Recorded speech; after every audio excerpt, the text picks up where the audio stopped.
에, 오늘 우리 이 본문 말씀은 사도 바울로 하여금 로마서를 왜 썼는가, 그리고 누구에게 썼는가를 보여주는 내용이 있습니다. 누굽니까? 유대인이죠, 유대인. 왜냐? 우리 지난주 말씀을 나눴다시피 5년간 이 유대인들이 어쩔 수 없이 황제 칙령에 의해서 5년간 로마 교회를 떠났다가 다시 돌아왔죠. 그리고 나서 교회에 분란이 생겼기 때문입니다. 그러니까 분란을 일으킨 사람이 누구냐? 유대인들이란 얘기예요. 왜 그러면 유대인들이 분란을 일으키게 되었느냐? 분란의 원인이 되었느냐? 자기들이 옳다고 와서 옳고 그름을 따지면서 이 교회 안에 로마 사람, 헬라 사람 하는 이방인 성도들과 서로 다툼이 생기게 되었고, 하지만 정작 본인들은 진리에 이르지 못한, 그러면서 성도들을 비난하는 이런 모습이 있었기 때문에 그래서 로마서를 쓴 겁니다. 그래서 로마서의 중심 주제가 그래서 죄입니다. 죄. 구원, 그리고 구원. 그런 면에서 오늘 로마서는 전체적으로 굉장히 신학적입니다. 굉장히 신학적이고, 왜냐하면 유대인들이 주장하는 것을 조목조목 반박을 해야 하기 때문에, 그래서 유대인들의 그 유대교 신학과 또 자기가 깨닫게 된 하나님의 그 뜻, 바울 신학이라고 말하죠. 자기의 신학과 이 논쟁을 해야 되기 때문에 굉장히 논리적이고 신학적이다. 오늘 본문도 그렇죠. 할례 무할례. 그런데 또 우리 성도들에게는 그렇다고 해서 굉장히 어렵게 다가오지 않는 이유는 우리 전곡을 찌르는 직접적인 표현들 때문에, 그래서 우리 심령이 이 로마서의 말씀 하나하나, 한 구절 한 구절, 한 단어 한 단어에 우리 심령이 말 그대로 쪼개지고 찢기는 그런 이 경험을 하게 되고, 그러나 거기서 멈추지 않고 또 은혜로 감싸주는, 한마디로 얘기해서 이전 것을 벗기고 새 옷을 입혀주는 그런 은혜가 또 함께 있기 때문에, 그런 점에서 우리가 로마서를 어렵게만 읽는 것이 아니라 또한 은혜롭게 받아들이지 않나. 그런 점에서 오늘 본문도 역시 오늘 말씀을 통해서 우리 자신을 돌아보면서 유대인들이 이루지 못했던 그 진리에 이를 뿐만 아니라 우리 이제 또한 하나님 은혜로 덧입혀 주시기를 주의 이름으로 축원드립니다. 우리 지난주에 로마 교회 성도들이 서로 판단하고 비난하는 것이 잘못되었다, 잘못이다, 왜? 라는 것에 대해서 우리 함께 살펴보았습니다. 우리는 예수 그리스도를 구주로 영접하고 이제는 예수로 사는 사람이 되어야 될 줄로 믿습니다. 그러니까 내가 보는 시각도 예수님께서 보는 시각으로 봐야 되고, 내가 듣는 이야기들도 예수님께서 들으시는 그런 입장에서 우리 들어야 되겠고, 그러니까 우리가 표현하는 것들, 말로 표현하는 것이나 우리의 여러 가지 섬김이나 또는 우리 삶의 목적이나 이런 것들도 예수님께서 하시듯 해야 되겠죠. 그렇게 해서 우리가 예수님을 드러내는, 예수님을 비추는 그런 삶을 우리가 살아야 됩니다. 이게 예수님을 따르는 제자의 삶이죠. 그런데 로마 교회를 개척하고 지금까지 로마 교회의 지도자 역할을 맡았던 유대인들은 어땠습니까? 자기들을 구원하신 예수 그리스도를 비추는 것이 아니라 자기들의 생각을 성도들에게 강요하고 있죠. 자기들의 생각을. 엄밀히 말하면 강요라기보다는 성도들을 자기들 아래로 이 깔아 뭉개려는 이 속셈으로 지금 자기 자를 늘어놓고 있는 거야. 나 이만큼이야. 너네 그거 아니잖아. 난 이만큼이야. 너네 못하잖아. 그거죠 지금. 그럼 어떤 말들을 자랑으로 늘어놓았는가? 오늘 본문 말씀을 통해서 알 수 있는 것은 크게 두 가지입니다. 바로 율법과 할례. 근데 하지만 이 율법과 할례는 같은 맥락이기 때문에 엄밀히 말하면 한 가지로 봐야 되겠죠.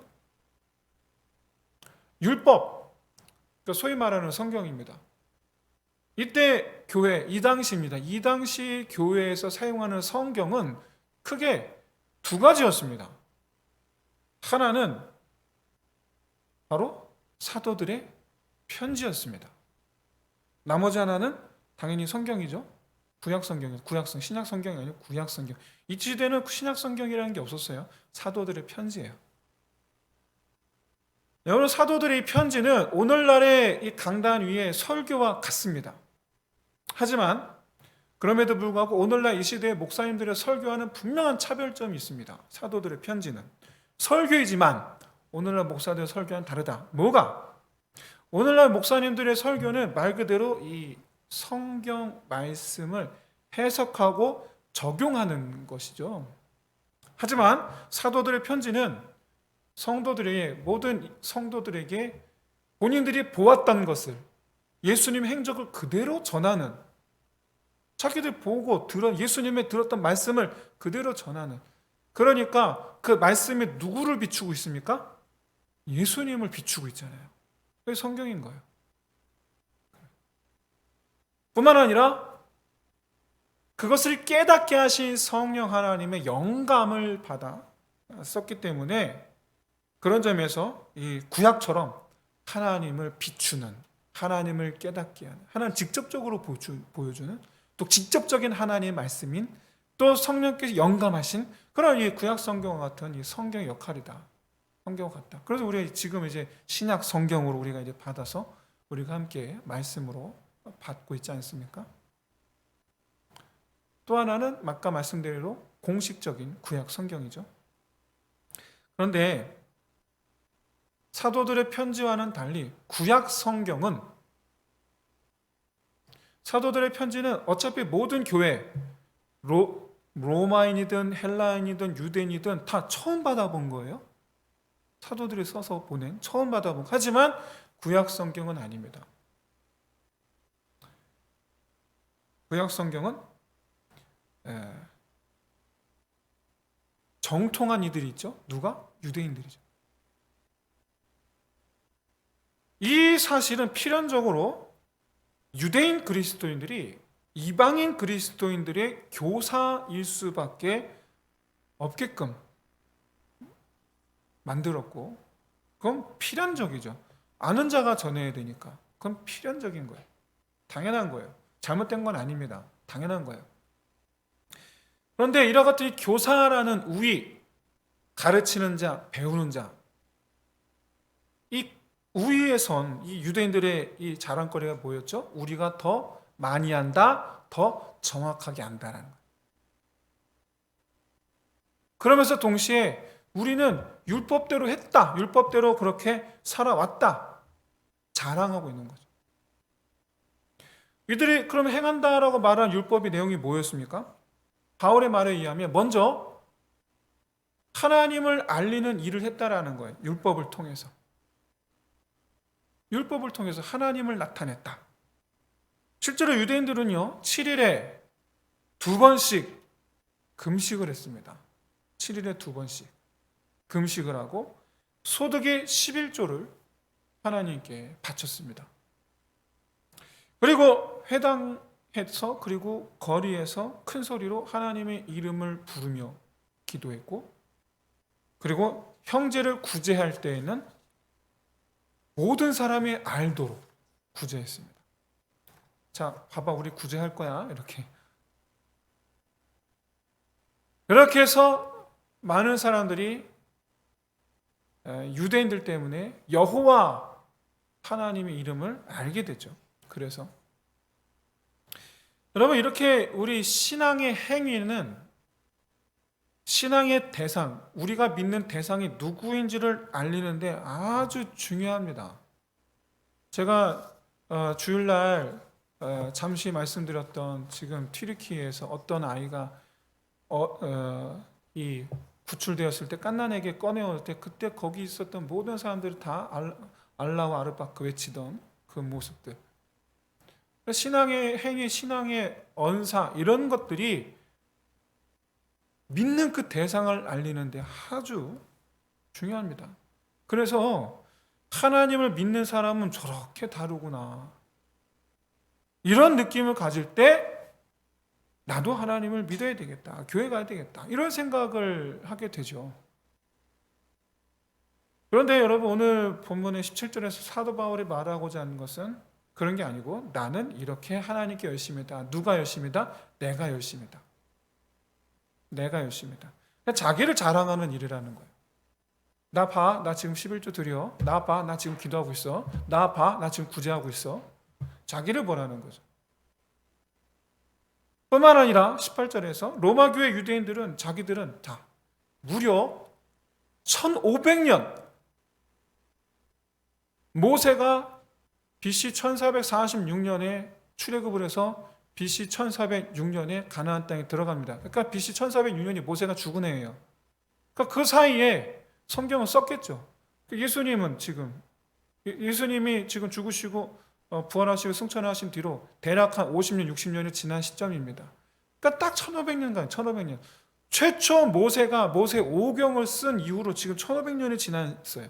이 사이에 이 성경을 지켜내고 해석하는 일을 포함한 일체의 연구를 해왔고, 뿐만 아니라 수많은 선지자들을 통해서 하나님의 뜻이 무엇인지를 분별하는 이 특권, 누가 누려왔습니까? 자기들이 누려왔죠. 유대인들이. 성경을 지켜온 건 우리야. 성경을 해석하는 권한을 받은 건 우리야. 그러니까 자기들이 성경 해석의 기준이라는 거예요. 그게. 그렇기 때문에 자기들만이 교회의 리더로서 모든 성도들, 맹인인, 너희는 아직 깨닫지 못하잖아, 너희는 아직 볼 수 없잖아, 그런 이들에 대하여 자기들이 리더라는 거예요. 우리가 빛이라는 거예요. 우리가 인도하는. 여러분, 이들이 이렇게 자기 자랑을 늘어놓는 동안, 여러분, 이방인들이 그러면 왜 이 아니라고, 그렇지 않다고 반박하고 했어야 되는데 그러지 못하고 전전긍긍했던 이유가 뭘까? 바로 그 핵심은 할례에 있습니다. 할례라는 것은 하나님의 택하심을 상징합니다. 하나님의 택하심. 하나님은 최초 아브라함에게 할례를 명하시고 할례를 받지 않는 자는 하나님의 백성이 되지 못하리라고 선언하셨죠. 그러니까 여러분, 할례를 받아야만 하나님의 백성이라, 이것이 여러분 구약 성경의 가르침이에요. 성경의 가르침. 근데 이 말씀대로 하는 민족은 유대인이 유일했어요. 유대인이. 그러면 이방인 성도들도 할례 받으면 되는 거 아니냐? 근데 이방인 성도들이 할례를 받지 않았던 이유가 사실 따로 있었습니다. 바로 뭐냐?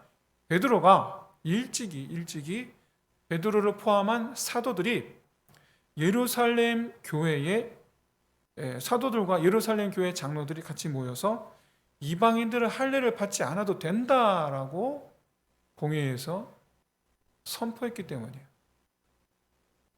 사도행전 15장을 보시면 교회 안에 바리새파 성도들이 이방인들도 할례를 받아야 된다라고 주장을 합니다. 그러자 이제 사도들과 장로들이 모여서 의논하려고 회의를 합니다. 이게 예루살렘 공회예요. 아주 유명한 회의야. 예루살렘 공회의. 교회 역사상 최초, 기독교 역사상 최초 공회입니다. 예루살렘 공회라고 하는데, 이 자리에 모여서 회의를 한 결과 유대인들과 이방인들 모두 할례가 아닌 예수의 은혜로 구원을 받는다. 그러니까 이방인들 할례를 받을 필요가 없다라고 예루살렘 공회에서 선포를 해버립니다. 그렇게 해서 이방인들이 할례를 안 받아요. 그런데 그러니까 지금 현재 이 유대인들의 할례 자랑에 대해서 이방인들이 아무 소리 못하는 이유가 자기들은 할례를 받지 않아서가 아니에요. 그게 아니에요. 그럼 뭐냐? 할례를 자랑하는 유대인들에게 반박하지 못하는 이유가 뭐냐? 과거에 성경에는 기록되지 않은 과거에 어떤 사건이 있었습니다. 성경에는 없어요. 말라기에서 사복음서 그 사이에 있었던 일이에요. BC 170년경에. 예수님 주전 170년 전이죠. 이때 가나안 땅은 셀류커스 왕조라는 헬라 왕조가 정복해서 가나안 땅을 정복했고, 그때 왕이 에피파네스라는 왕이 있습니다. 근데 이건 중요하지 않아요. 근데 이 왕이 이스라엘의 민족성을 말살하기 위해서, 여러분 일본이 우리나라 민족성을 말살하기 위해서 없애려고 했던 게 뭐였습니까? 한글이었죠. 우리나라에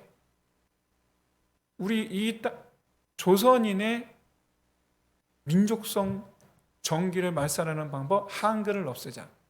똑같았어요. 에피파네스가 이스라엘의 민족성을 없애는데 없애자. 뭐를? 할례를. 그래서 할례를 금지시켜 버립니다. 할례를 받은 아이와 부모를 다 죽이겠다. 그래서 실제로 여러분 성경에 우리 구약 유대인들은 아이가 낳은 지 8일 만에 할례를 하잖아요. 깐난쟁이. 8일 만에 할례를 하는데 실제로 어기고 할례를 행하였더니 그 아기와 그 부모를 다 예루살렘 성전벽에, 예루살렘 성벽도 아니에요. 예루살렘 성전벽에 목매답니다. 성전벽에. 할례했다고. 아기까지도. 결국에 유대인들의 반란이 일어나게 되고, 그렇게 해서 우리는 모르지만 이 로마에서 정복당하기 전에 사실 유대 왕조가 하나 있었어요. 이게 이 마커스 왕조인데 이 레위인들이에요. 레위인들이 나서서 반란을 일으키고 헬라 왕조를 쫓아내고 왕조를 세웁니다. 그러니까 어쨌든 할례는 유대인들이 이 경험 속에서 유대인들이 많이 죽었습니다. 할례 때문에. 나는 죽을지라도 할례를 받아야 되겠다. 아기가 태어났어요. 아기가 태어나는 순간 8일 뒤에 우리가 죽는 게 결정이 된 거예요. 나는 8일 뒤에 죽겠다. 깐난쟁이를 들고 8일 동안 울고 할례를 하고 성전벽에 매달리는 거, 그 길을 택했던 거예요, 유대인들이. 그러니까 할례가 상징하는 게 뭐냐? 목숨으로 바꾼 신앙인 거예요, 유대인들에게는. 목숨으로 바꾼 신앙. 이런 이 역사적 사실, 그리고 이런 유대인들의 자부심, 이런 걸 너무나 잘 알고 있었기 때문에 교회 안에 이방인 성도들은 자기들이 봐도 인정할 수밖에 없는 거예요. 자기들이 봐도.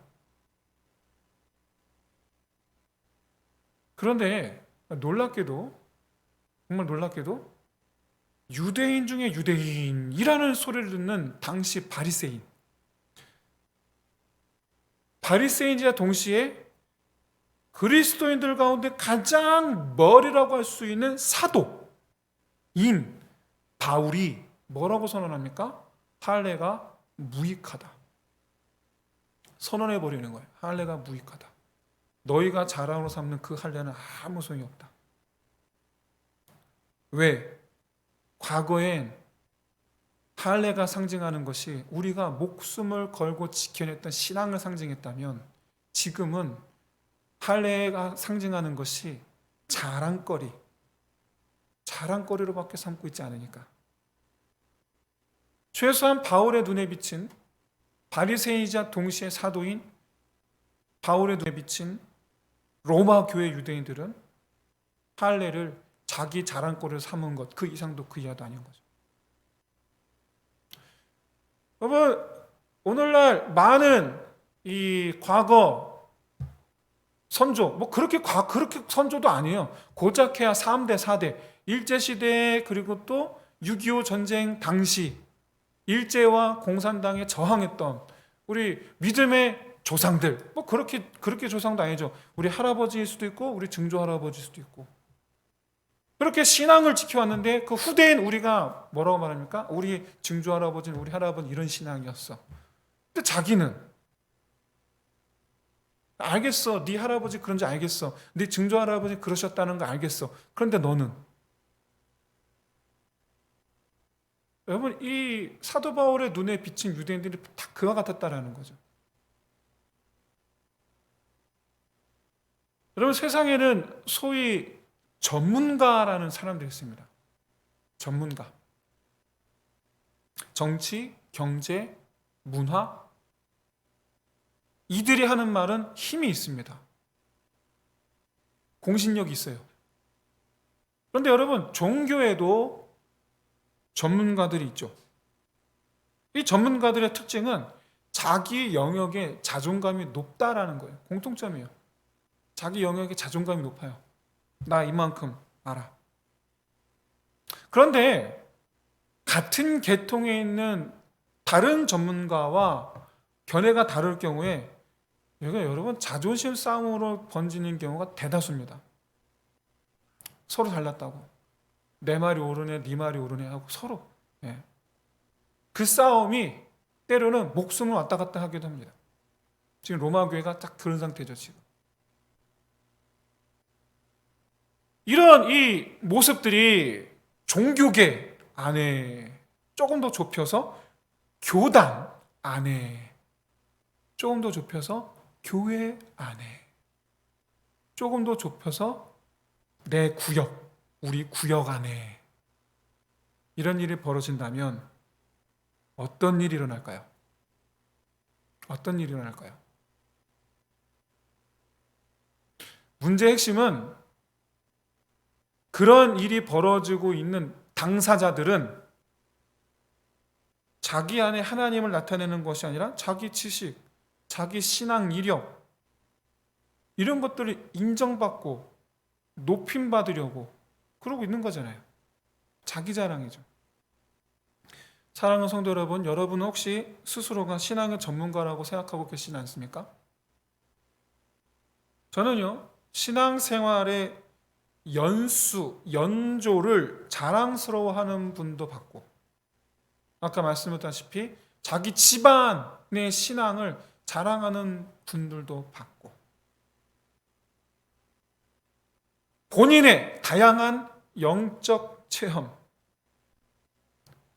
신령한 은사 받은 것을 자랑스러워하는 분들도 봤고, 마치 직업처럼 교회의 한 분야를 오래 사역함으로써 생긴 노하우, 경험, 그런 걸 자랑스러워하는 분들도 봤어요.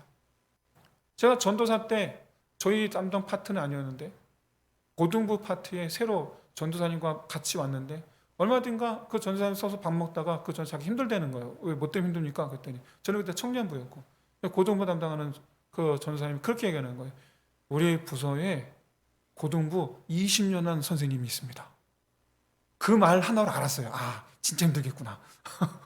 바로 알았어요. 바로 알았어요. 정말 힘들겠구나. 전문가. 내가 다 안다. 근데 여러분, 이런 전문성 필요하겠습니까? 필요 없겠습니까? 필요합니다. 해요. 전문성이 있는 교회와 전문성이 없는 교회는 할 수 있는 일의 넓이와 높이와 깊이가 달라요. 그래서 그런 전문인을 양성하는 교회는요, 그래서 전문인을 양성하기 무지애를 써요. 교사 교육을 하고요. 찬양대, 여러분, 대학 교수님을 초빙해 와서 지휘자로 세워놓고 우대 성도들 음악 교육을 시켜요? 교육을 시켜요? 찬양팀 외부에 보내요. 교육받으라고. 보내요? 저는 우리 교회 찬양팀도 언젠가 연수 좀 보낼 생각이에요. 다른 찬양팀 연수 해주는 데가 많아요. 해주는 데가 많아서 너무나 잘 아는, 우리가 너무나 잘 예수전도단 그런 데서도 이렇게 3박 4일 이렇게 캠프를 열어요. 그러면 교회들이 찬양사역자, 교회 찬양사역자를 보내서 교육받고 오게 해요. 이런 것들이 있어요. 많아요. 보냅니다. 많은 교회들이 보냅니다. 왜? 전문성이 필요하니까. 저는 우리 교회 성도들이 다양한 영적 체험을 하기를 원합니다. 그리고 신령한 은사를 풍성히 받기를 소원합니다.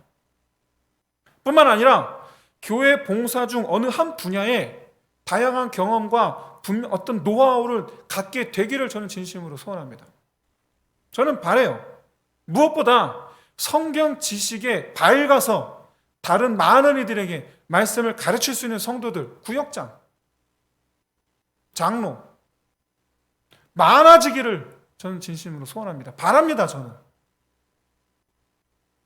교회의 신앙을, 교회의 성장과 성도들, 약한 성도들의 신앙 성장을 위해선 성도들의 전문성 절대적으로 필요합니다.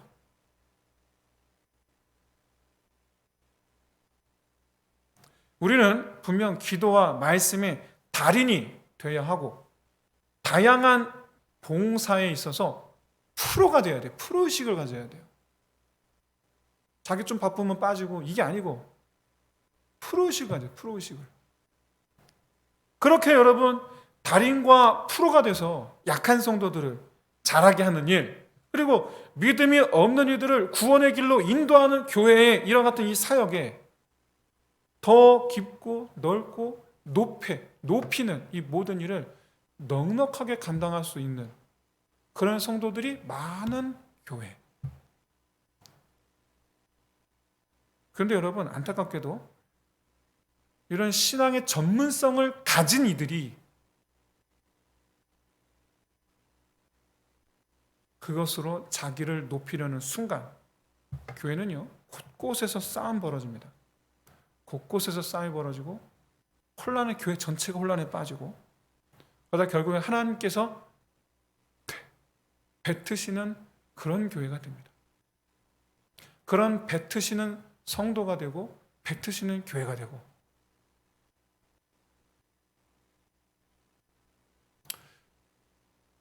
외적인 것을 자랑하는 분들도 봤습니다. 외적인 것. 요컨대 대한민국 사람들 중에서 불신자들조차도 아는 그런 교회를 다니는 분들, 불신자들도 알만한 교회들. 나는 어디 교회 다녀. 나는 어디 교회에서 성가대도 했어. 찬양팀도 했어. 나는 어디 교회에서 제자훈련 받았어. 여러분, 이런 그 교회를 자랑하는 일, 여러분 중요합니까?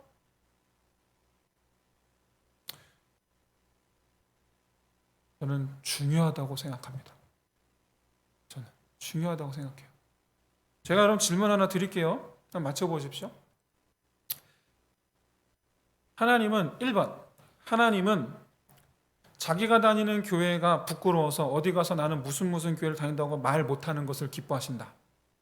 2번, 나는 내가 다니는 교회를 어디를 가든지 자랑하는 것을 하나님이 기뻐하신다. 뭐가 맞겠습니까? 그 당연히 2번이죠. 이건 말하는 많아요. 당연히 2번이죠. 그래서 저는 우리 교회 성도들이 밖에 나가서 우리 평택꽃동산교회가 좋다고 자랑했으면 좋겠습니다. 우리 목사님 설교가 너무 좋다고 자랑했으면 좋겠습니다. 여러분들 어떻게 생각하든 자랑했으면 좋겠습니다. 그런데 궁극적으로는 우리 평택꽃동산교회를 통하여 일하시는 하나님을 자랑해야죠. 그렇죠? 그거 자랑해야죠. 우리 교회를 자랑하는 이유는 하나님께서 살아 역사하시는 교회라서 자랑하는 거잖아요. 그렇죠? 그래야죠. 그런데 앞서 언급한 분들은 그런 교회를 자기들이 섬겨왔던 떠나와서 추억하는 그 교회를 자랑하는 게 아니고 그 교회를 다녔던 자기를 자랑하던, 나 그런 사람이라는 거죠. 나 그런 교회 다녔던 사람이야. 나 그 교회에서 이런저런 일 했던 사람이야. 자기를 자랑한다라는 거예요. 자기를. 사랑하는 성도 여러분, 교회에서 어느 교회에서든지 뭐 큰 교회든지 하여간 어느 교회든지 제자 훈련을 시키신 하나님을 자랑하는 저와 여러분 되시기를 진심으로 소원합니다. 큰 교회에서 봉사하게 하신 그 하나님을, 나 같은 자를 거기서 하나님 쓰게 하셨다. 그 하나님을 자랑하는 자 되시기를 진심으로 소원합니다. 무엇보다 크든 작든 어디서나 변함없이 섬길 수 있게 하시는 하나님을 자랑하시기를 진심으로 소원합니다. 왜? 하나님은 큰 교 작은 교 구분 안 하시니까요. 내가 하나님의 나라에 있는 걸 하나님은 보시지, 내가 어느 교회에 있었는지를 하나님 보시는 게 아니거든요. 내가 지금 하나님 나라 안에 있느냐라는, 내가 지금 하나님 나라 안에 있느냐. 그렇기 때문에 하나님은 어디에나 계시고, 큰 교회도 계시고 작은 교회도 계시고, 그렇기 때문에 우리는 어디에 있었을 때나, 큰 교회 있을 때나 작은 교회 있을 때나 하나님을 자랑하는, 큰 교회 있을 때나 작은 교회 있을 때나 그 교회에서 역사하시는 하나님께서 살아 역사하시는 그 교회를 자랑하는 저와 여러분 되시기를 진심으로 소원합니다.